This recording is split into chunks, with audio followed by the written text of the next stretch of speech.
todos. Estamos bastante adiantados na questão do horário, então vamos fazer uma sessão um pouquinho mais rápida. Agradecemos o convite de poder estar discutindo infraestrutura hoje com nossos colegas latino-americanos e brasileiros. Gessner, professor especialista em infraestrutura, concessões, operou também, foi presidente da Sabesp, nosso vice-presidente de infraestrutura da CAF, que é um organismo que já foi apresentado pelo presidente Henrique Garcia, muito atuante, uma entidade com governança, clareza de objetivos, muito sucesso na nossa latino-americana tão pobre de instituições. Eu acho que eu iria começar dando a palavra para o Antônio Juan de Sousa, para falar um pouquinho sobre um contexto mais regional, né? E depois a gente abordaria questões que já foram discutidas durante o dia, mas que eu vou retomar rapidinho para colocar o Gessner no molho e a gente poder discutir um pouquinho mais o Brasil. Por favor. Sí, quiero centrar. Ahora está. Ahora sí, ok. Quiero referirme esta tarde a un tema que es para nosotros muy importante en el contexto de la infraestructura. Hacemos muchos proyectos, esos proyectos son negocios que se recuperan, etcétera, y que los países toman los fondos que CAF presta para desarrollar temas en todos los ámbitos que nosotros trabajamos. En infraestructura hay una gran, o sea, los números son mucho más altos, es decir, alrededor del 60% de los proyectos que hace CAF, digamos de la cartera de CAF, es de infraestructura. Infraestructura que ocupa todo. No es solo lo que yo manejo, sino hay otras infraestructuras que están en otro lado porque hemos crecido mucho y obviamente fue necesario reestructurar esto para que funcionara de una manera más eficiente. Pero quiero hablar de esto no desde el punto de vista de banco, o sí desde el banco, pero no de la parte bancaria de las operaciones que hacemos y del negocio, sino que quiero hablar más bien del punto de vista del área de conocimiento, porque aquí se está generando una importante, digamos, material que hemos logrado publicar y lo que quiero hacer esta tarde es presentarles estas publicaciones muy rápidamente, pasaríamos mucho más tiempo haciéndolo, digamos, con detalle, pero dado que aquí tenemos a Enrique García y a Enrique Iglesias, debo confesar y decirles que esto surgió de una conversación, todas estas publicaciones surgieron de una conversación que tuvieron ellos dos hace muchos años, hace por lo menos 9 años, en la cual Enrique Iglesias que estaba, sí, bueno, yo no me voy a meter en eso porque sí. Todos buenos. Son todos buenos, sí, sí. Le pidió al presidente García en ese momento que por qué CAF no hacía algo, Enrique Iglesias estaba en CEGIP, era el secretario general, que por qué CAF no hacía algo relacionado con publicaciones en este campo, hacer una especie de atlas de la infraestructura latinoamericana, etcétera. Bueno, eso fue hace muchos años, ¿no? Bueno, no muchos, hace como 9 años, 9, 10 años. Enrique regresa de su viaje y tal, y me habla conmigo y me dice, ¿esto es posible hacerlo? La verdad que nosotros ya habíamos estado pensando en hacer algo así, pero no era tan fácil hacerlo. Y hacerlo por nuestra cuenta, ahora, ya con la orden del presidente, fue mucho más fácil hacerlo, porque ya le pusimos fechas, etcétera. Lo interesante de esto es que decidimos armar un grupo de especialistas latinoamericanos para hacer este trabajo y nosotros desde CAF, digamos lo que era la Vicepresidencia de Infraestructura, iba a realizar, digamos, a escoger los tópicos que nos interesaban y a trabajar con estos especialistas latinoamericanos que iban a estar cada quien en sus países, porque no necesariamente estaban en el mismo país, había gente de toda Latinoamérica en realidad. Había algunos latinoamericanos que estaban, por ejemplo, en los Estados Unidos viviendo y que los incorporamos igualmente.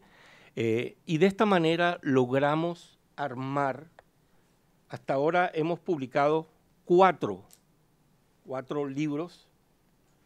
Este es el libro completo, pero los demás no traje el libro completo, sino que traje el resumen ejecutivo. Para cada uno sacamos un libro completo, que son, digamos, 100 páginas, y un libro de 30 páginas, que es el resumen ejecutivo. ¿Qué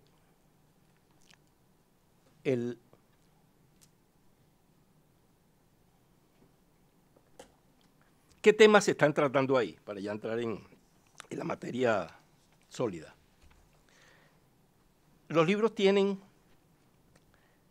un primer capítulo que es Tendencias y novedades de la infraestructura regional latinoamericana. Tendencias y novedades, ¿qué cosas están pasando ahí?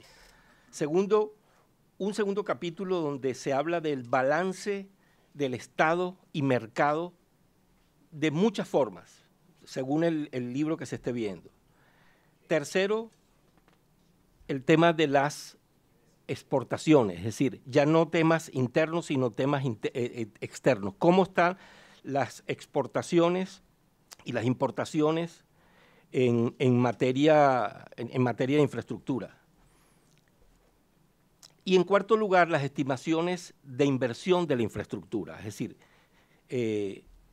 cuánto se está invirtiendo, cuánto deberíamos estar invirtiendo y cómo va progresando ese factor.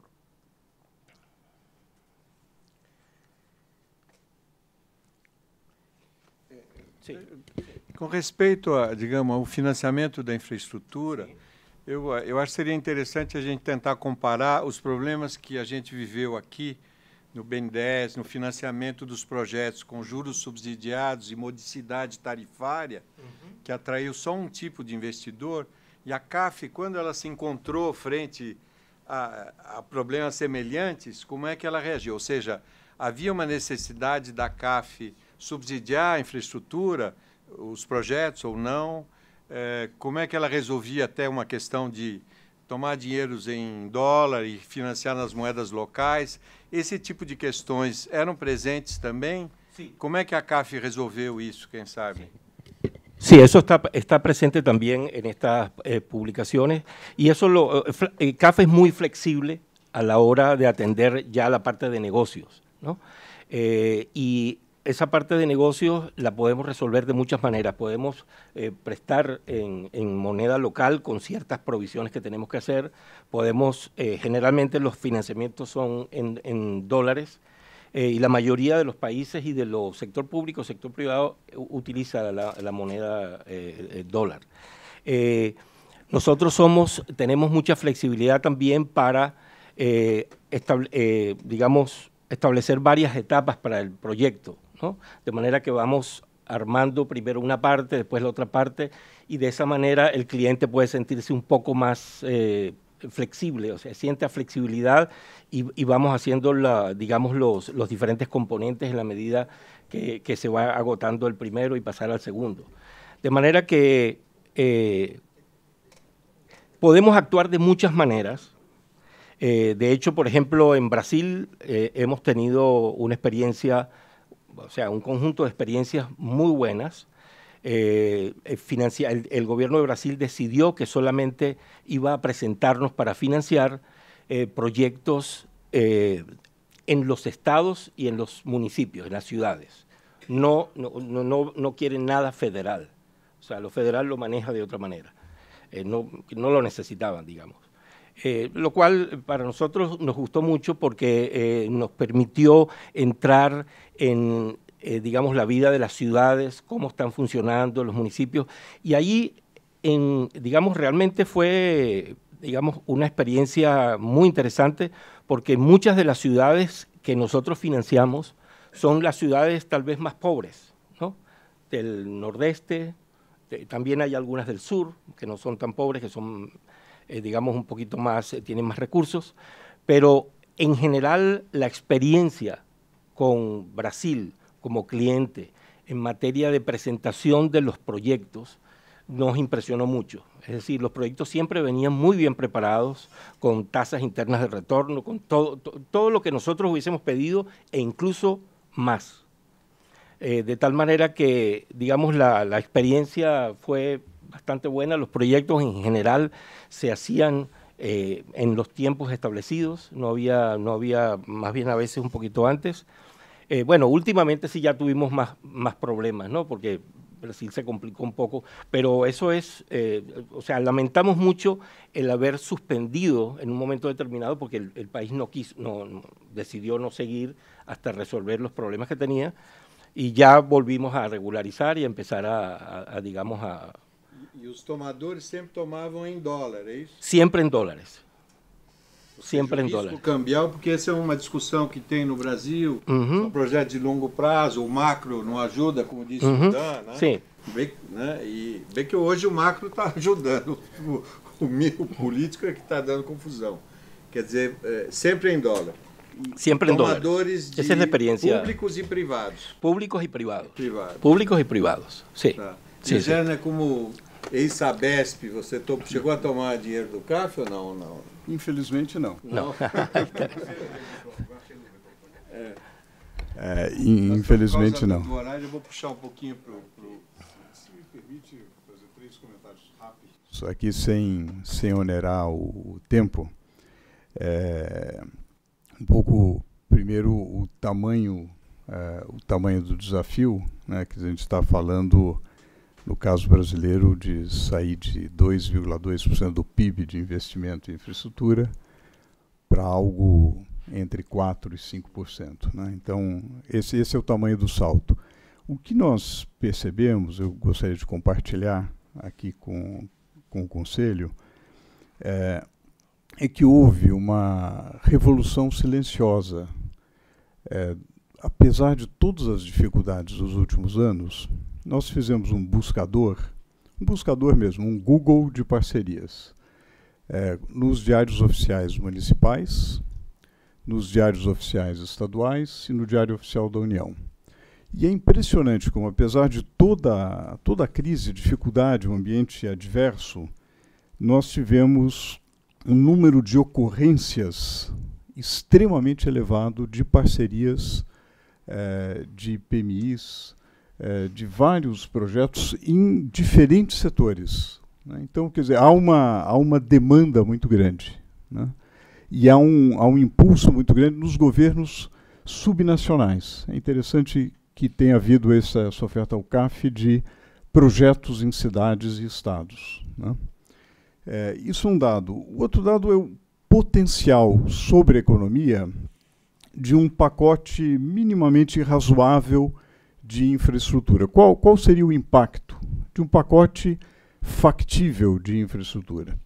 Então, nós tomamos os projetos com estudo de demanda avançado, com demanda firme de agentes com alta probabilidade de financiamento, com bancabilidade elevada, financiabilidade elevada.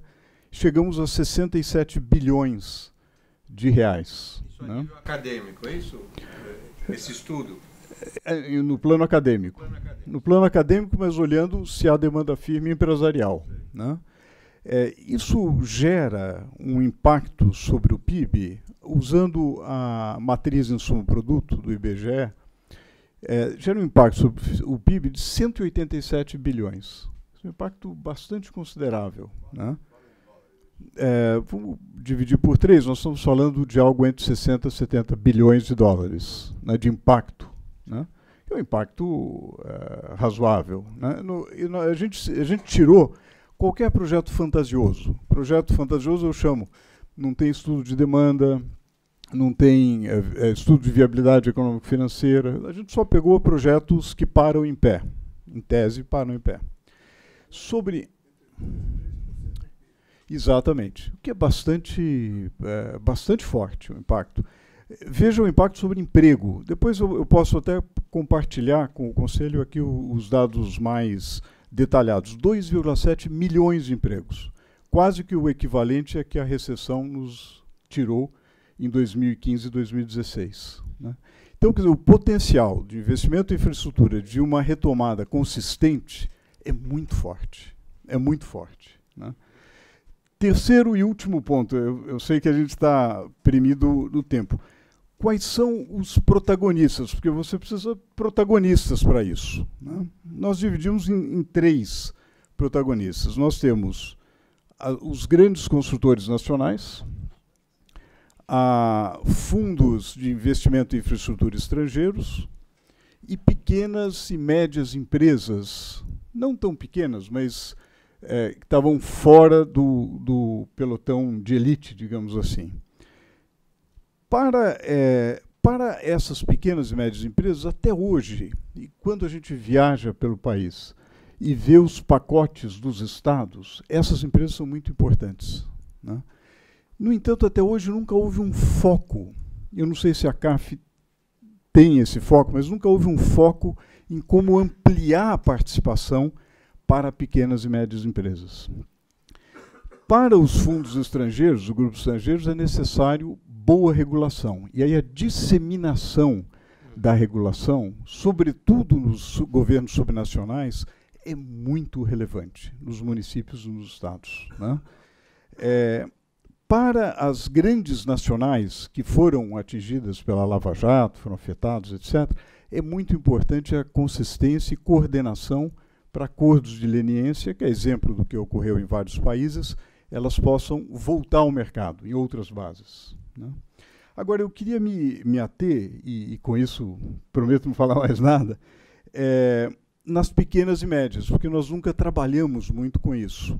Nós fizemos um estudo, que também gostaria de compartilhar, para a Câmara da Indústria da Construção, que tem associados com esse perfil, e fizemos várias propostas para como ampliar a participação dessas empresas, tanto do lado da cultura empresarial, quanto do lado do desenho das licitações. Eu enfatizaria a modularização dos projetos. Não sei se também é uma preocupação da CAF nesse sentido. E muitas vezes o gestor público resiste a isso por receio de que com a modularização você perca economias de escala, economias de escopo, e também muitas vezes se opta por um subsídio interno. Então eu tenho uma rodovia muito longa, eu tenho um trecho que é carne de pescoço, que não tem atratividade nenhuma, e eu tenho um trecho que é o filé mignon. Aí eu falo assim, bom, eu licito tudo, e há um subsídio interno, você, para levar o filé mignon, leva a carne de pescoço.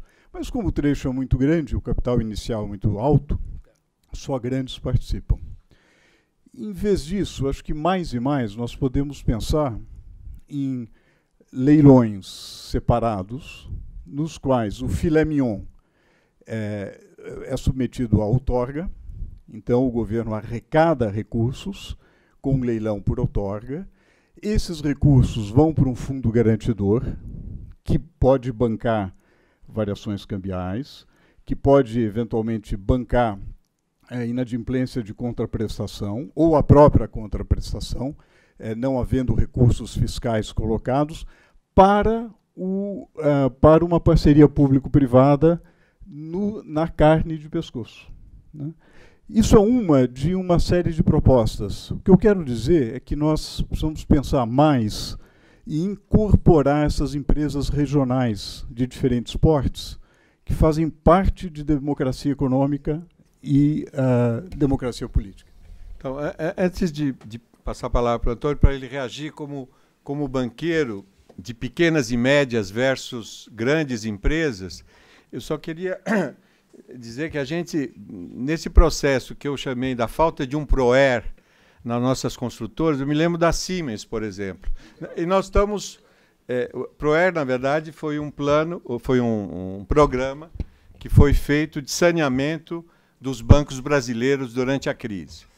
Foram 30 bancos, praticamente, foram consolidados, e quando o banco entrava em um problema, o Banco Central intervinha, tirava os acionistas e assumia a empresa. Eu lembro do caso da Siemens. A Siemens teve um problema parecido com a Odebrecht, Andrade, Camargo, etc. E ela continua aí, ela se limpou, ela conseguiu tirar, digamos, a parte podre da empresa e ela continua trabalhando e hoje é respeitada, etc. Nós dentro do... Com compliance modelo. Nós dentro do nosso subdesenvolvimento, nós não estamos nem conseguindo preservar essa parte. Essa é uma questão. Mas uma outra questão também que eu queria mencionar, que foi dita hoje, durante o dia, só te repassar, é de que, além da questão da produtividade, da competitividade, a infraestrutura é um no-brainer, ou seja, ela é necessária, inclusive, agora, para a demanda agregada brasileira. O professor Roca colocou claramente, em termos de emprego e de PIB deste ano, não estou falando lá na frente para melhorar a competitividade e produtividade, nós estamos falando de demanda agregada e emprego de 17, 18. É fundamental achar um caminho. E aí eu queria perguntar se a CAF, por exemplo, tem algumas ideias em relação a essa proposta do GES, né, de trabalhar com pequenas e médios devedores, vamos dizer, agentes clientes. E rapidamente passaria, depois das suas considerações, para as últimas questões da platea, por favor. Sí, efectivamente nosotros podemos trabajar de esa manera, o sea, cortando los proyectos, sobre todo cuando son proyectos muy grandes, lo hacemos continuamente. Digamos, lo organizamos de manera de hacerlo en 2, 3 años, depende de la magnitud del proyecto. Pueden ser proyectos públicos o privados.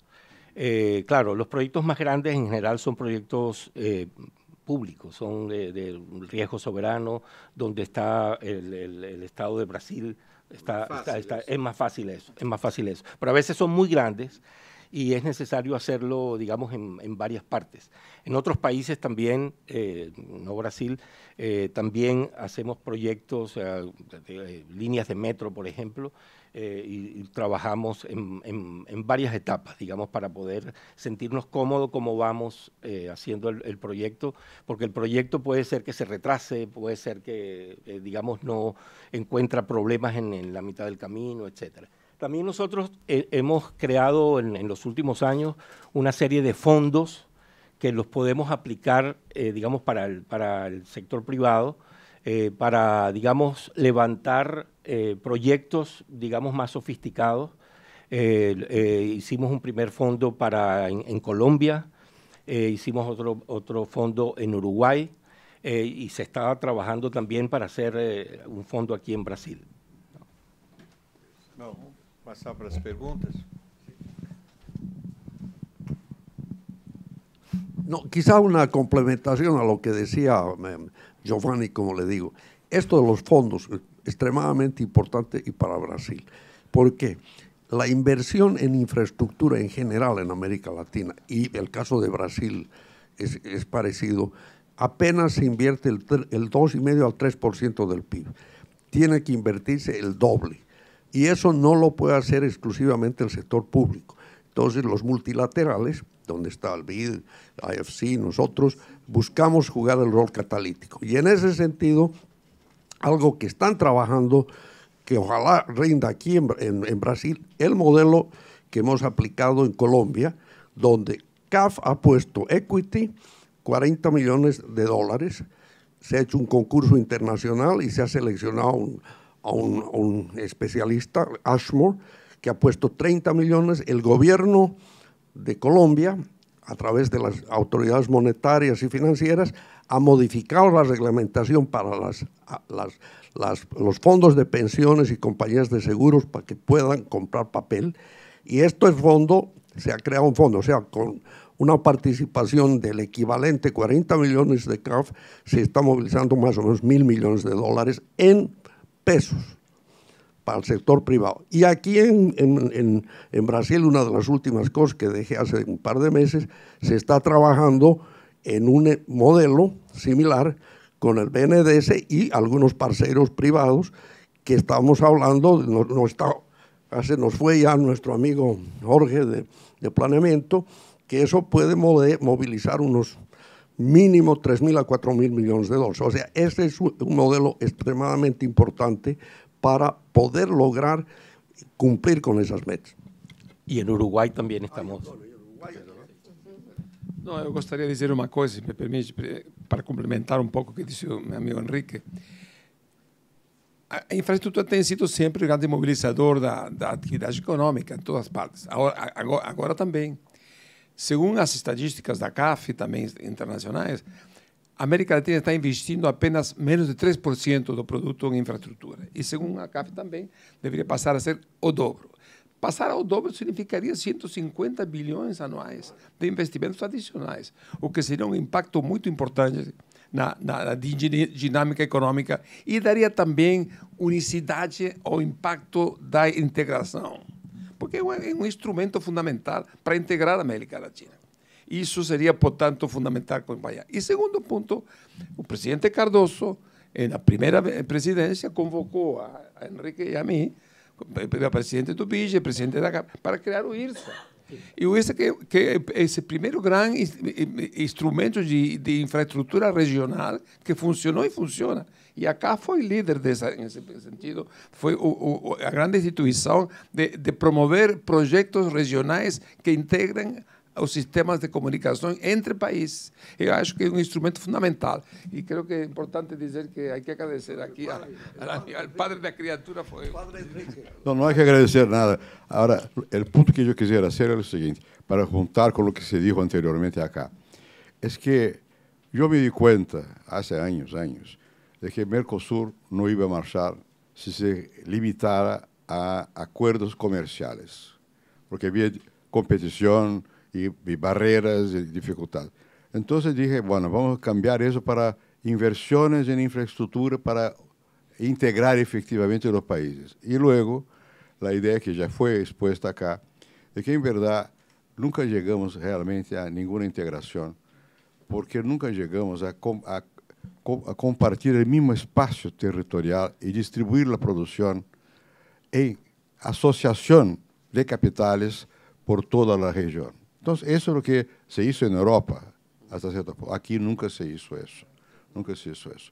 Bueno, pero ahora, después de lo que he escuchado esta noche aquí, principalmente en lo que fue dicho en el penúltimo panel, sobre la cuestión de cómo está la competitividad, la productividad, tenemos otra vez la oportunidad de pegar un salto, si nos damos cuenta de que gracias a la disposición actual del gobierno americano, que es de retraerse un tanto y dejar más espacio, podemos avanzar más. La condición es que Brasil y México se entiendan y que Mercosur y el Arco del Pacífico también hagan lo mismo. Y que nos demos cuenta que el punto central es en lo que usted dijo, o sea, que tenemos que juntarnos para la cuestión de las nuevas tecnologías y básicamente la gran revolución es esta, de las comunicaciones, de todo lo que pasó, de Internet y todo lo demás. Si no hacemos esto, si no integramos, y es más fácil integrarlo ahora, porque es una cuestión de inventividad, de creatividad, y podríamos juntarnos en ese aspecto para quizás recuperar el tiempo que se ha perdido. Yo no soy pesimista en otra cuestión. Es que todo lo que estamos discutiendo acá no tiene nada que ver con lo que está discutiendo el Parlamento brasileño en este momento, ni lo que está atrayendo la política en este momento. Cuando yo salí de aquí, alguien de un periódico me preguntó sobre qué, sobre lo obvio, que no tiene nada que ver con lo que estamos hablando acá, sobre corrupción, sobre quién apoya a quién gana las elecciones. Y eso no es la esencia del país, es la esencia del juego político, pero no es la esencia de las cuestiones que hacen efectivamente a nuestro futuro. Entonces hay que hacer el apelo que hizo Sergio Fausto. Hay un gap. La gente que se ocupa de unas cosas no se ocupa de otras. Los que están preocupados con el país no están preocupados con la política, y los de la política están preocupados solamente con la política. Y así no marcha. Não, Henrique, com isso encerramos. Roberto, não, antes que vocês se movam, vamos improvisar e acortar o cierre. Henrique, você quer convidar a todos para o nosso evento em 2 de outubro. Exatamente. Enrique, vos também está bem. Vos sos copresidente, não? Se olvida que es el copresidente. No, me va a hacer trabajar ahora, ya sé. Pues. No, yo quería decir lo siguiente. Este Consejo de Productividad y Competitividad que estamos procurando impulsar es una especie de... tiene un contenido muy de compromiso con el mundo que estamos viviendo y de compromiso con el papel de América Latina en ese mundo. Brasil es un país líder en todas estas cosas, por eso este tipo de iniciativa tiene que tener en este país un impulso y un apoyo muy importante. Este encuentro es una reunión preparatoria de lo que pensamos hacer el 2 de octubre, que es una reunión del Consejo de todos los países que integran el Consejo, el Pleno, digamos así, para traer aquí a San Pablo la presencia de líderes empresariales y técnicos de toda América Latina y de la península ibérica, especialmente España y Portugal, para discutir estos temas y ver si a partir de esa discusión somos capaces de estimular el impulso político a todo esto que se nos viene por delante. Porque todo esto tiene que tener en el fondo un impulso político. Y yo creo que esa reunión del 2 de octubre es muy importante. Yo le pido que den todo el apoyo para que este seminario, que fue realmente estupendo, yo debo decir que fue mucho más allá de lo que yo imaginaba, y que voy a agradecer de vuelta al presidente Cardoso y a sus colaboradores por lo que se van haciendo. De alguna manera era eso lo que quería contar. Están todos invitados a seguir con este estímulo el encuentro del 2 de octubre. Só queria acrescentar, agradecer a Alberto Pfeiffer, a Sérgio Fausto e a minha modesta colaboração, porque conseguiram em la vida todas essas expectativas. Será que vamos conseguir? E conseguimos. Muito bem, foi ótimo. Acima da expectativa.